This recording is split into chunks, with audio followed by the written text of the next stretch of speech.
Bonjour à toutes, bonjour à tous, bienvenue sur le port de Cannes, sur le quai Laubeuf. Chaque jour, avec ce magazine, nous nous retrouvons à l'occasion des 38e régates royales de Cannes. Avec nous pour ce premier mag, Pascal Gare, Jacques Flory. Jacques Flory, vous êtes le président du Yacht Club de Cannes, organisateur de ces régates royales. La première question qui me vient à l'esprit, Jacques Flory, monsieur le président, régates royales, des régates, d'accord. Le Yacht Club de Cannes en organise tout au long de l'année. Pourquoi des royales ? Eh bien, si vous voulez, quand vous regardez le plan d'eau et que vous voyez des photos de Cannes, les premières photos que vous voyez il y a déjà très longtemps, c'est les bateaux que vous voyez en train de naviguer, ils étaient déjà là en train de naviguer dans notre baie. Et c'est vrai que les rois d'Angleterre, des têtes couronnées qui venaient de l'Europe entière, sont venus naviguer à Cannes. Et c'est le type de bateau qui naviguait il y a déjà 60 ans ou 70 ans que nous avons voulu faire renaviguer à Cannes. Et le démarrage, il y a 38 ans, s'est fait avec 2-3 bateaux. Et aujourd'hui, vous voyez le résultat grâce au travail justement des différents présidents, des différentes personnes bénévoles qui se sont engagées, qui ont donné tout leur cœur pour arriver à, si vous voulez, pouvoir le nombre actuel de tout le renouveau de tous ces bateaux qui ont été remis en état, parce que c'est des bateaux quand même qui ont entre 100 ans et 80 ans, quoi. Et royal, parce que c'était des têtes couronnées qui, à l'époque, venaient naviguer dans la baie de Cannes.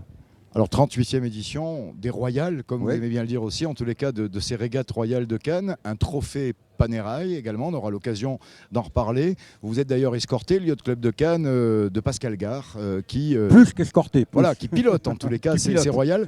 Pascal Gare, avant de vous laisser la parole, je vous propose une petite interview. Il y a une équipe qui est venue à votre rencontre, tout de suite, avec Pascal Gare.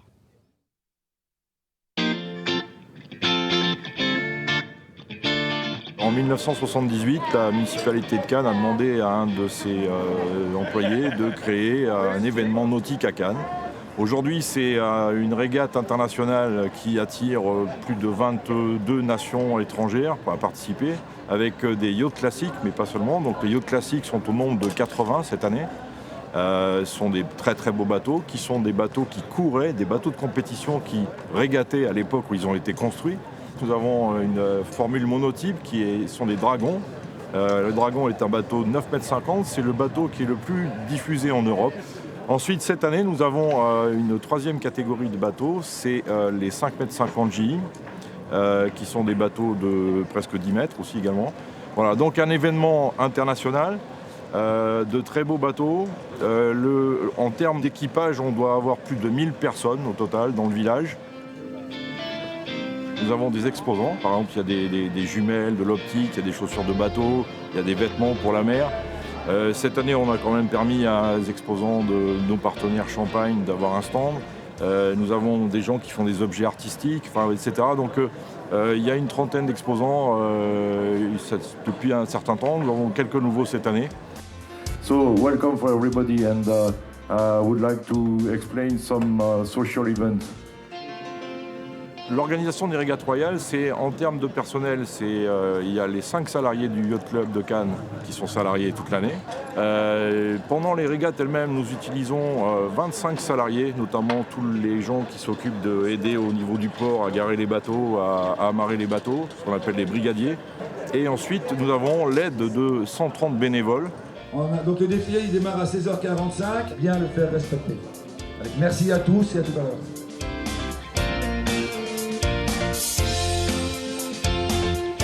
Alors nous avons des bénévoles qui sont membres du club. On a des gens de Monaco qui viennent nous aider. On a des habitants de Cannes qui sont eux toute l'année. Et puis après, on a aussi un club de voile. Au total, c'est 130 personnes sans qui nous ne pourrions pas organiser la régate royale. Donc des volontaires et des bénévoles, et ce sont des gens vraiment extraordinaires.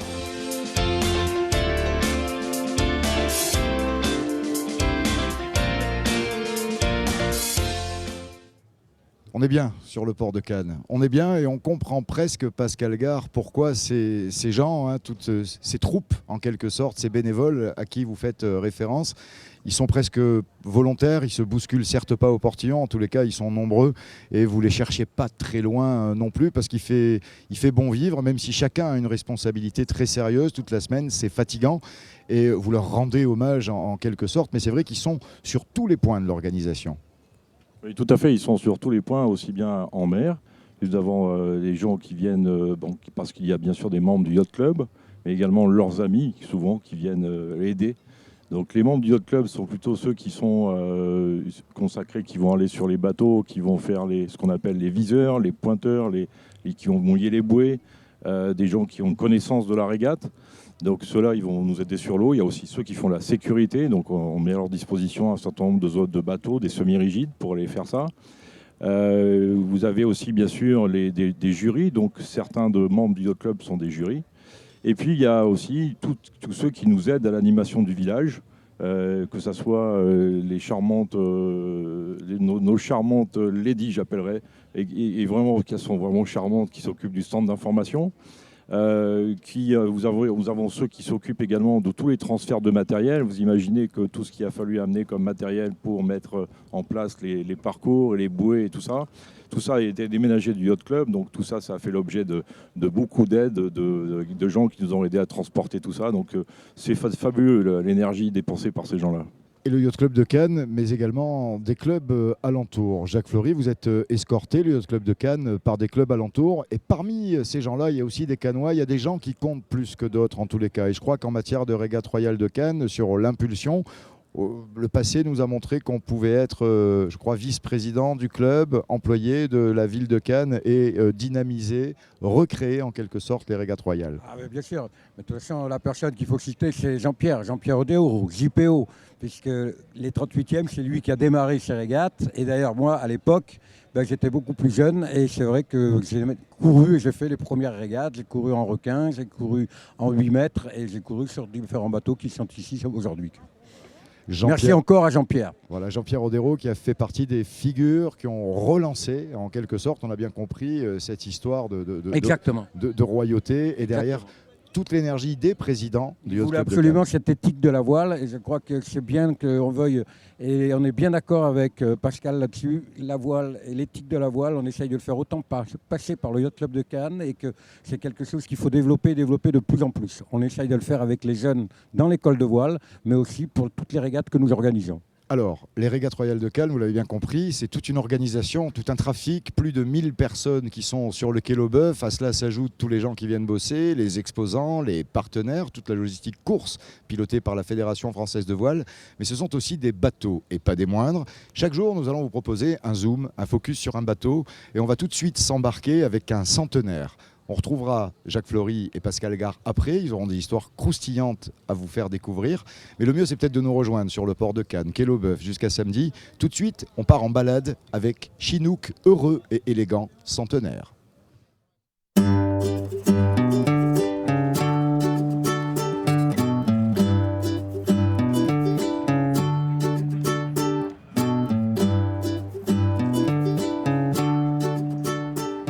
Il a été construit sur demande de New York Yacht Club en milieu de la Première Guerre mondiale. Il était un des 12 bateaux construits il y a 100 ans. L'architecte du bateau, c'est le génie de Bristol, le fameux Nathaniel Ershoff. Il a dessiné ce plan pour être mené par trois marins professionnels et avec le propriétaire et ses invités. Les caractéristiques de Chinook sont qu'il est un New York 40, classe monotypie de New York Yacht Club. Il sort un petit peu des plans de l'époque. Il a beaucoup de francs-bords. Il est très large. On dirait un petit peu un bouchon sur l'eau. Et à l'époque, c'était considéré assez avant-garde et pas très beau. Le bateau a changé de nom 2 fois. Donc la première fois aux alentours de 1925 ou 6 et il était baptisé Chinook en 1929. Il est un cotre aurique, il mesure un peu moins de 20 mètres hors tout, il est surtout très rapide. On est tombé sur Chinook en quasi-épave en 2010 et on l'a restauré exactement comme l'origine. Et quand on sort d'un chantier de 15 mois, 40 000 heures, et qu'on a pris beaucoup de décisions sur la reconstruction du bateau, on se remet toujours en question pour savoir est-ce qu'on a bien fait, est-ce qu'on a fait des erreurs. Et la première fois qu'on hisse les voiles, Il y a une certaine appréhension sur qu'est-ce qu'on va découvrir ou est-ce qu'on a raté quelques trucs. Et avec ma copine Sandra, c'était notre bébé. C'est quelque chose, un projet qu'on a fait de A à Z. Et c'est un bateau exceptionnel à naviguer, mais aussi à travailler dessus, à entretenir. C'est une grande fierté. Jonathan Greenwood, c'est quand même étonnant. Pascal Gare, Jacques Flory, Jonathan Greenwood était en train de nous parler d'un bateau qu'il a acheté et il a parlé de 40 000 heures de travail. Il y a quand même quelque chose qui a retenu l'attention. Là, il a parlé de sa femme, sa fiancée même, je crois. C'est comme si on avait un bébé. On peut parler d'histoire d'amour en quelque sorte. L'histoire d'amour qui lie les propriétaires au bateau, je crois que vous en connaissez un rayon.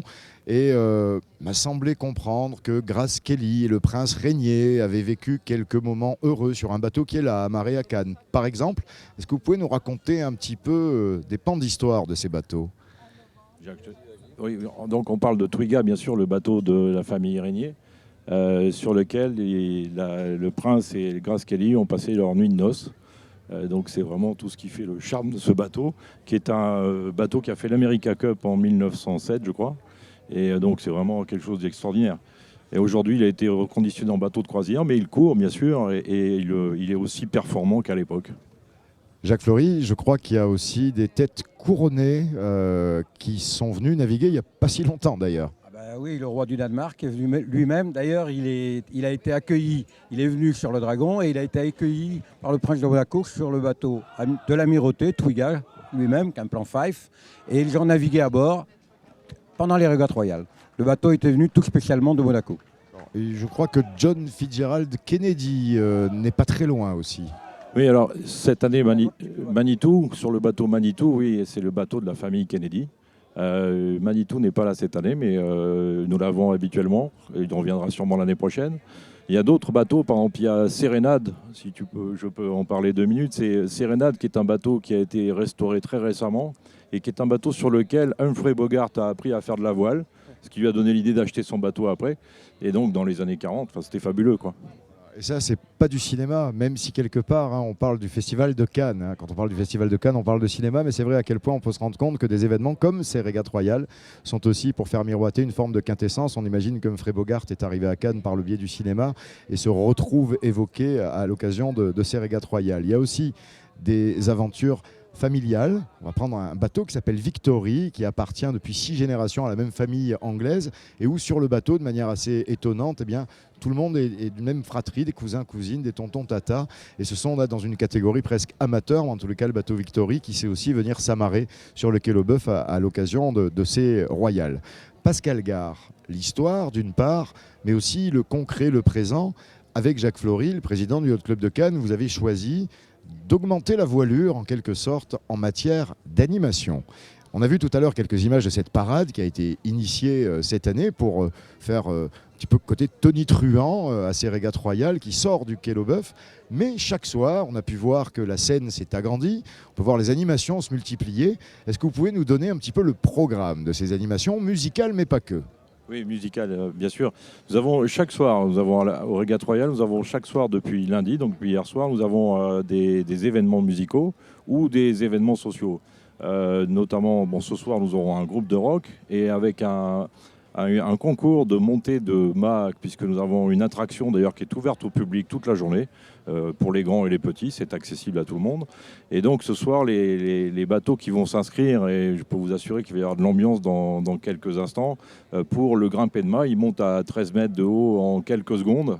Également du tir à la corde, un concours de dessin ou encore un blind test. Mais je vous propose en images de découvrir ce qui s'est passé hier pour l'ouverture des régates royales, et c'était sur la Croisette. Regardez un petit peu. Alors c'est en bus que vous avez choisi, Pascal Gare et Jacques Flory, d'embarquer des équipages. On peut voir que c'était plutôt ambiance fête et bonne humeur. Même Karine Grenet, la responsable un petit peu sur l'eau de toutes ces courses, était décontractée. Et tout le monde, dans une ambiance plutôt bon enfant, s'est baladé sur la Croisette.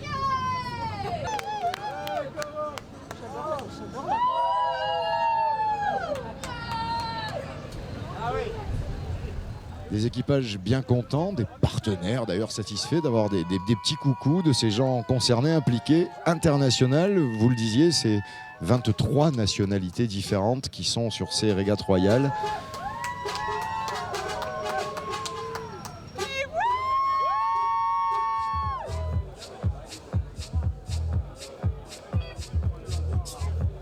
Des belles images, c'est le moins qu'on puisse dire, des belles images qu'on vous invite à vivre chaque jour jusqu'à samedi, puis vous pouvez l'entendre derrière, il y a la fête.